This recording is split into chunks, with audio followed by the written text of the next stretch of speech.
दूसरा सवाल, देशांतर और समय पर 2 स्टेटमेंट्स हैं। पहला, प्रत्येक 15 डिग्री देशांतर के लिए स्थानीय समय में 1 घंटे का अंतर होता है। ये तो फंडामेंटल है। पृथ्वी 24 घंटे में 360 डिग्रीज घूमती है, तो सिंपल मैथ है कि 1 घंटे में 15 डिग्री घूमेगी। ये तो बेस प्रिंसिपल हो गया। राइट। दूसरा स्टेटमेंट, यदि ग्रीनविच में दोपहर के 12 बजे हैं तो 60 डिग्री पूर्वी देशांतर पर स्थित स्थान पर शाम के 4 बजे होंगे। इसे कैलकुलेट करना होगा। तो 60 डिग्री का मतलब हुआ 4 घंटे का फर्क, क्योंकि 15 डिग्री पर 1 घंटा, और क्योंकि ये पूर्व यानी ईस्ट में है तो समय आगे होगा। वो ईस्ट गेन ऐड वाला रूल। हाँ, तो ग्रीनविच के दोपहर 12 बजे में 4 घंटे जोड़ दिए, शाम के 4 बज गए।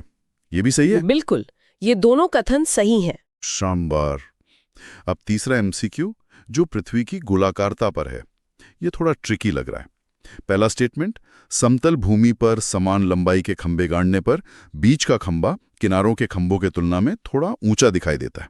ये सही है, और ये पृथ्वी के घुमाव का ही प्रमाण है। इसे बेडफोर्ड लेवल एक्सपेरिमेंट भी कहते हैं।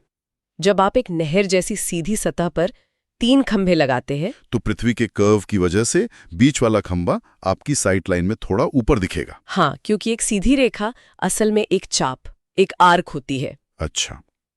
और दूसरा स्टेटमेंट, यदि पृथ्वी सपाट होती तो क्षितिज यानी होराइजन की दृष्टिता ऊंचाई के साथ नहीं बदलती। ये भी सही है।